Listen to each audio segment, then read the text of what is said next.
এক মক্তবে একজন মাওলানা শত শত শিশুকে কুরআন শেখাচ্ছিলেন। হঠাৎ একদিন দেওবন্দ মাদ্রাসার এক আলেমের সাথে এক অদ্ভুত ঘটনা ঘটে। মক্তবের সকল শিশু যেমন প্রতিদিন সকালে আওয়াজ করে কুরআন পড়ত, সেদিনও তারা তাই করছিল। কিন্তু হঠাৎ এক ছেলে এসে মাওলানার সামনে দাঁড়িয়ে গম্ভীর কণ্ঠে বলল, হুজুর আসসালামু আলাইকুম। মাওলানা সাহেব সকল শিশুর কণ্ঠ চিনলেও এই কণ্ঠ তার কাছে অচেনা ছিল।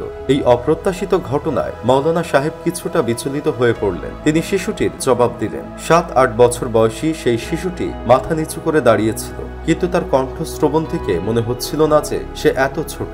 মাওলানা সাহেব তাকে জিজ্ঞেস করলো, তুমি কি একাই এসেছো নাকি তোমার আব্বু আম্মুর সাথে এসেছো? উত্তরে বাচ্চাটি বলল, আমার বাবা মা দুনিয়াতে নেই, নদী ভাঙনের কবলে পড়ে তারা সবাই মারা গিয়েছে। মাওলানা সাহেব জিজ্ঞেস করলেন, তুমি কি কোনো কিছু পড়তে চাও? তখন সে বাচ্চাটি জবাব দিল, জি হ্যাঁ মাওলানা সাহেব, আমি আপনার কাছে কুরআন শিক্ষা করতে চাই এবং আপনার খেদমত করতে চাই। মাওলানা সাহেব বলল, এই গ্রামের সবাই তো এত ভালো উর্দুতে কথা বলতে পারে না, কিন্তু তুমি তো স্পষ্ট শুদ্ধ উর্দুতে কথা বলছো। ছেলেটি কোন রকম বাকবিতণ্ডা না করেই বলল, জি হ্যাঁ আমি সুস্পষ্ট ভাষায় কথা বলতে পারি। এভাবে ছেলেটি মাওলানা সাহেবের মক্তবে ভর্তি হয়ে গেল এবং কোরআন শিক্ষা শুরু করলো। মাঝে মাঝে সে এমন এমন কাণ্ড করত যা দিয়ে মাওলানা সাহেবকে সে অবাক করে দিত।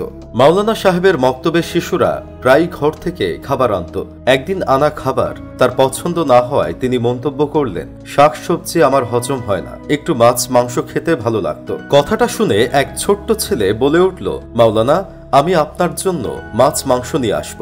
মাওলানা সাহেব তাকে নিষেধ করল। মনে মনে মাছ মাংস খাওয়ার ইচ্ছে করছিলেন, কিন্তু ছেলেটি মাত্র কয়েক মিনিটের মধ্যে তাজা মাছ মাংস নিয়ে হাজির হলো। মাওলানা সাহেব অবাক হয়ে গেলেন। সেদিন থেকে তিনি ছেলেটিকে নিজের সন্তানের মতো ভালোবাসতে শুরু করলেন। যদিও তিনি অবিবাহিত ছিলেন, একদিন একটা দাওয়াতে গিয়ে তিনি বেশি তৈলাক্ত খাবার খেয়ে পেট খারাপ করে ফেললেন। মাওলানা সাহেবের বদহজম হলে তিনি হিং খেয়ে স্বস্তি পেতেন, কিন্তু সেদিন রাত গভীর হওয়ায় হিং শেষ হয়ে গিয়েছিল। তীব্র পেটের যন্ত্রণায় তিনি ছটফট করতে করতে বললেন, কেউ কি আমাকে হিং এনে দিতে পারবে? বড় ছাত্ররা রাত অনেক হয়ে যাওয়ার কারণে এগিয়ে আসতে চাইল না, কিন্তু ছোট্ট মেরাজউদ্দিন বলল, হুজুর আমি আপনার জন্য হিং এনে দেব।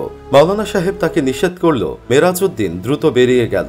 যাওয়ার আগে মাওলানা সাহেব বললেন, বেশি দূরে যেও না, সামনের শেখ সাহেবের বাড়িতে গেলেই পেয়ে যাবে। মেরাজউদ্দিন মাত্র 5 মিনিটেই ফিরে এসে বলল, মাওলানা সাহেব আপনি বাইরে আসুন, হিং এখানেই রয়েছে। মাওলানা সাহেব বললেন, তুমি তো ভারী বেয়াদব, হিং যখন নিয়ে এসেছো আমার হাতে দিলেই তো হয়। মাওলানা সাহেবকে সে হাত ধরে টেনে বলল, আসুন একবার দেখে যান। মাওলানা সাহেব বাইরে বের হয়ে দেখলেন কয়েক বস্তা হিং পড়ে আছে। এসব দেখে তিনি অবাক হয়ে গেলেন এবং বললেন, মাত্র 5 মিনিটের মধ্যেই এত বস্তা হিং? সত্যি করে বলো তো তোমার আসল পরিচয় কি? তুমি কি জিন জাতিদের অন্তর্ভুক্ত? তখন সে ছেলেটি বলল, জি হুজুর আমি জিন জাতির অন্তর্ভুক্ত। মাওলানা সাহেব খুব রাগ করলেন এবং বললেন, তুমি এতগুলো হিঙের বস্তা নিশ্চয়ই কারো কাছ থেকে নিয়ে এসেছো না বলে। তুমি জানো ইসলামে এটা কতটা জঘন্য অপরাধ? অন্যের হক লুণ্ঠন করলে আল্লাহ তাকে কখনোই ক্ষমা করে না। কথাগুলো শুনে ছেলেটি মাথা নিচু করে রইল এবং বলল, হুজুর আমি ভেবেছিলাম আপনার সামনে যত বেশি হিং আনা যাবে ততই আপনি খুশি হবেন, তাই আমি একজনের মজুদ করা এই সকল হিঙের বস্তা নিয়ে এসেছি। মাওলানা সাহেব কঠোর স্বরে ছেলেটিকে বের হয়ে যেতে বললেন, হুমকি দিলেন না গেলে বোতলে বন্দি করে জমিনে ঢেলে দেবেন। ছেলেটি ভীষণ ভয় পেয়ে কাঁদতে শুরু করলো, কিন্তু মাওলানা সাহেব দৃঢ় ছিলেন। তিনি ছেলেটিকে ক্ষমা করলেও তার জগতে ফিরে যেতে বললেন। ছেলেটি মন খারাপ করে সেখান থেকে চলে গেল।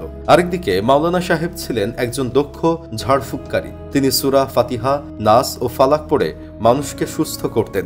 একবার পাশের গ্রামের এক যুবতী জিন সাওয়ার হয়ে পড়লে তার পরিবার মাওলানা সাহেবের কাছে আসে। মাওলানা সাহেব তার বিশেষ ক্ষমতার মাধ্যমে মেয়েটিকে সুস্থ করে তোলেন।